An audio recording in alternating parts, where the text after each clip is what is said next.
Hello student, मेरे इस नए वीडियो में आपका स्वागत है। और आज हम बताने वाले हैं प्राचीन भारत का इतिहास में पहला टॉपिक है सिंधु घाटी सभ्यता। तो इसी के बारे में बताएंगे।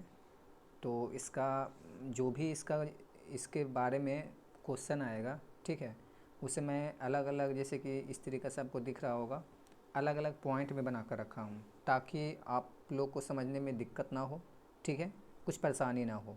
तो चलिए, आज का जो सिंधु घाटी सभ्यता के बारे में बताना है उसे आज हम स्टार्ट करते हैं, ठीक है। तो आज का पहला पॉइंट इसमें यह है कि सिंधु घाटी सभ्यता को हड़प्पा संस्कृति भी कहा जाता है, ठीक है। सिंधु घाटी सभ्यता को हड़प्पा संस्कृति भी, कौन सा संस्कृति, तो हड़प्पा संस्कृति भी कहते हैं। राय बहादुर दयाराम साहनी ने, ठीक है, राय बहादुर दयाराम साहनी ने 1921 में ही हड़प्पा की खुदाई करवाई थी। कितने इसमें करवाई थी? तो 1921 ईस्वी में।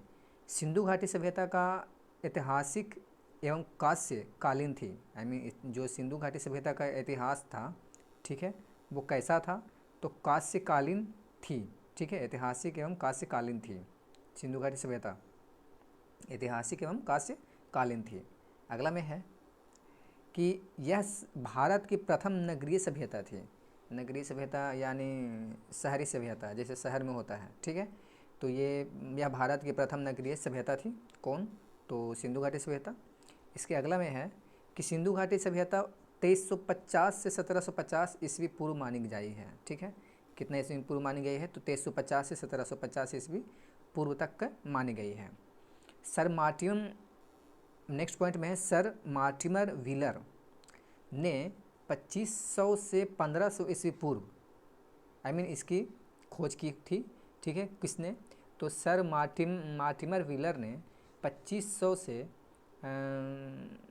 इनका जो काल बताया गया है, सिंधु घाटी सभ्यता का जो काल बताया गया है, तो वो सर मार्टिमर व्हीलर जो हैं उनके द्वारा बताया गया है 2500 से 1500 ईस्वी पूर्व, ठीक है। इसी तरीके से और अलग अलग थे, जैसे एक और थे वुली, उनके द्वारा यह सभ्यता बताया गया है कितना पुराना जो भी है। तो वुली के अनुसार 2800 ईस्वी पूर्व, ठीक है। इसका नेक्स्ट पॉइंट है ये, सर जॉन मार्शल के अनुसार यह सभ्यता को सर जॉन मार्शल के अनुसार यह सभ्यता 3250 से लेकर 2750 ईस्वी पूर्व तक के क्या किया गया है? माना गया है। डीपी अग्रवाल के अनुसार यह 2350 से 1750 ईस्वी पूर्व तक माना गया है। 2350 से 1750 ईस्वी पूर्व तक का माना गया है।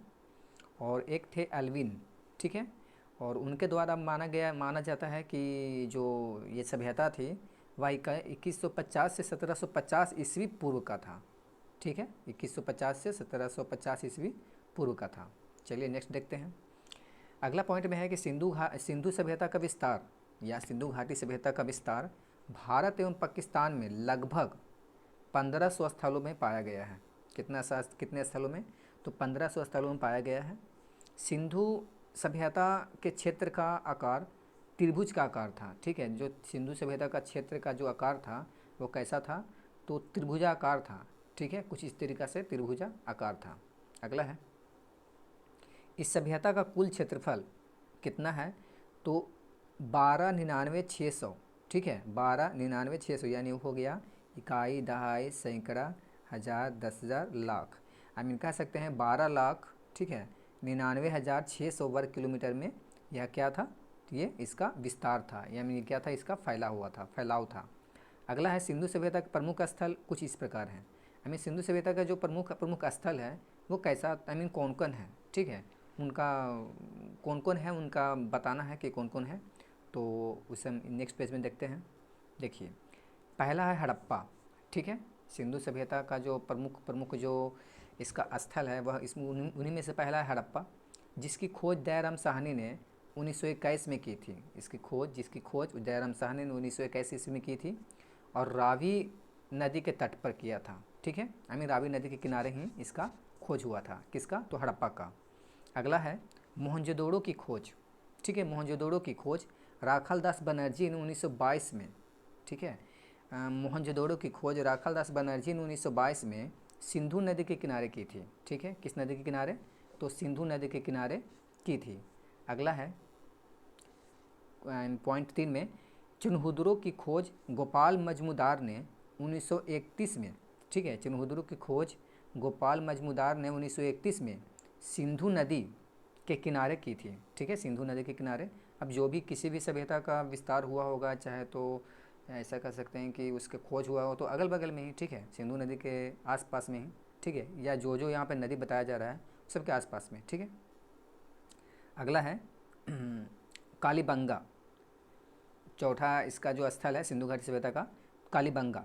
कालीबंगा के उत्खननकर्ता बी के थापर, ठीक है, इनके उत्खननकर्ता कौन थे, तो बी के थापर थे, एवं एक और थे ब्रिजवासी, ठीक है, ब्रिजवासी लाल थे, ठीक है, ब्रिजवासी लाल थे।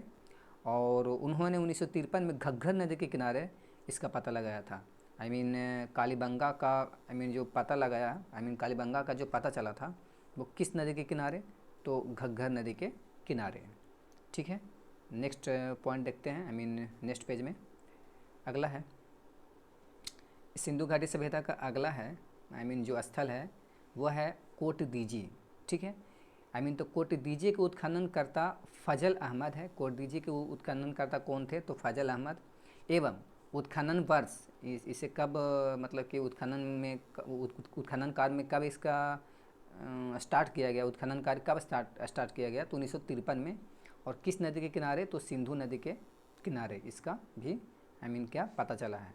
अगला है रंगपुर, ठीक है, अगला क्या है, रंगपुर के उत्खननकर्ता रंगनाथ राव हैं। नाम से ही पता चल रहा है, रंगपुर और रंगनाथ राव, ठीक है, यानी रंगपुर के उत्खननकर्ता रंगनाथ राव हैं। उन्होंने 1953 से 54 में, कब से कब तक, 1953 से 54 में माधव नदी के किनारे की थी, ठीक है, किस नदी के किनारे, तो माधव नदी के किनारे।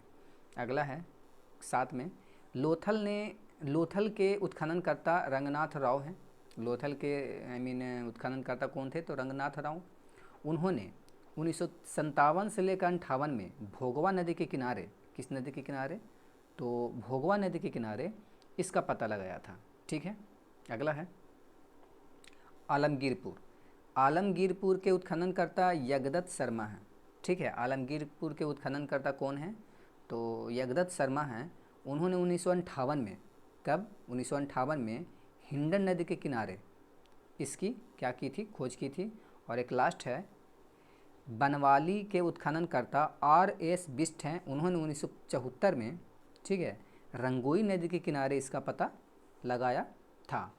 तो आज के वीडियो में मैं सिंधु घाटी सभ्यता के बारे में ही बता चुका हूँ, और इसके अगले वाले जो वीडियो आएगा उसमें मैं जो भी हो, जितना टॉपिक हो सके, ठीक है, हड़प्पा या मोहनजोदड़ो या उसके और आगे, ठीक है, तो मैं बारी बारी से सबका फिर टॉपिक बाय टॉपिक बताऊँगा। वीडियो देखने के लिए धन्यवाद। और अगर आप हमारे चैनल पर नए हैं तो प्लीज़ मेरे चैनल को सब्सक्राइब कर लीजिए, लाइक कर दीजिए और बेल आइकन को भी ओपन कर लीजिए, ताकि जैसे ही मैं वीडियो अपलोड करूं आपके पास में उसका नोटिफिकेशन सबसे पहले पहुंचे। Thanks for watching, thank you.